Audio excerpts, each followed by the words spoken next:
নমস্কাৰ বন্ধুসকল, আছামিজ ফেক্সৰ অন্য এটা নতুন ভিডিঅ'লৈ আপোনালোক সকলোকে স্বাগতম জনাইছোঁ। আজি আমি জানিম অসমীয়া সাহিত্যৰ লগত জড়িত কেইটামান কুইজ। তেনেহ'লে ব'লক কোনো পলম নকৰি আজি আমাৰ ভিডিঅ'টো আৰম্ভ কৰোঁ। ব'লক তেতিয়াহ'লে প্ৰথম প্ৰশ্নটোলৈ আগবাঢ়োঁ। প্ৰথম প্ৰশ্নটো হৈছে, প্ৰথম অসমীয়া উপন্যাসখনৰ নাম কি? ক পদুম কুঁৱৰী, খ মিৰিজীয়ৰী, গ ভানুমতী আৰু ঘ ইয়াৰ এটাও নহয়।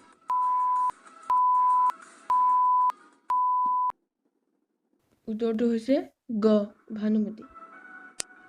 দ্বিতীয় প্ৰশ্নটোলৈ আগবাঢ়িছোঁ। দ্বিতীয় প্ৰশ্নটো হৈছে, অসম সাহিত্য সভাৰ প্ৰথমজন সম্পাদকৰ নাম কি? ক পদ্মনাথ গোহাঞিবৰুৱা, খ শৰৎচন্দ্ৰ গোস্বামী, গ লক্ষ্মীনাথ বেজবৰুৱা, ঘ চন্দ্ৰকুমাৰ আগৰৱালা।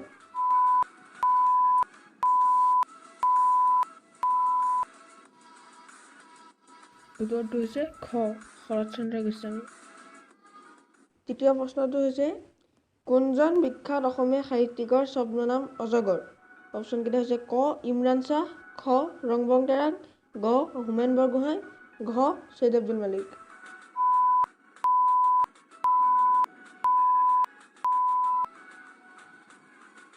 উত্তৰটো হৈছে ঘ চৈয়দ আব্দুল মালিক। চতুৰ্থ প্ৰশ্নটোলৈ আগবাঢ়িছোঁ। চতুৰ্থ প্ৰশ্নটো হৈছে, অসমৰ প্ৰথমখন সংবাদপত্ৰ অৰুণোদয়ৰ প্ৰথমগৰাকী সম্পাদকৰ নাম কি আছিল? অপশ্যনকেইটা হৈছে ক নাথান ব্ৰাউন, খ লক্ষ্মীনাথ ফুকন, গ নীলমণি ফুকন আৰু ঘ ডক্টৰ মাইলছ বনছন।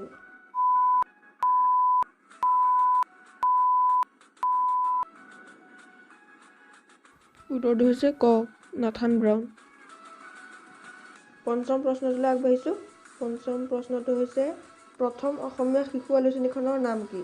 অপশ্যনকেইটা হৈছে ক ঘৰ জেউতী, খ সঁফুৰা, গ ল'ৰা বন্ধু, ঘ জোনাকী।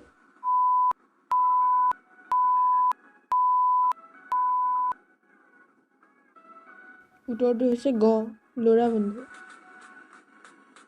ষষ্ঠ প্ৰশ্নটোলৈ আগবাঢ়িছোঁ। ষষ্ঠ প্ৰশ্নটো হৈছে, প্ৰথম অসমীয়া শিশু আলোচনী ল'ৰা বন্ধুৰ প্ৰথমজন সম্পাদকৰ নাম কি আছিল?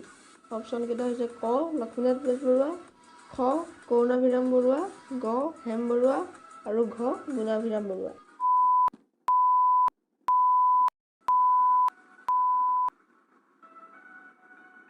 উত্তৰটো হৈছে খ কৰুণাভিৰাম বৰুৱা।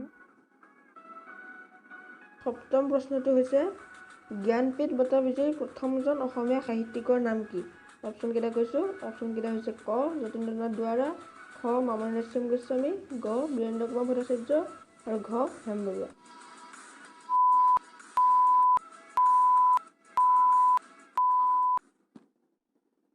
উত্তৰটো হৈছে গ বীৰেন্দ্ৰ কুমাৰ ভট্টাচাৰ্য। আজি আমাৰ ভিডিঅ'ৰ শেষৰটো প্ৰশ্নলৈ আগবাঢ়িছোঁ। শেষৰটো প্ৰশ্ন অৰ্থাৎ অষ্টম প্ৰশ্নটো হৈছে, এধানী মাহিৰ হাঁহি নামৰ কিতাপখনৰ লেখক কোন? অপশ্যনকেইটা হৈছে ক চৈয়দ আব্দুল মালিক, খ ডক্টৰ সত্যেন্দ্ৰ নাথ শৰ্মা, গ লক্ষ্যধৰ চৌধুৰী আৰু ঘ মহিম বৰা।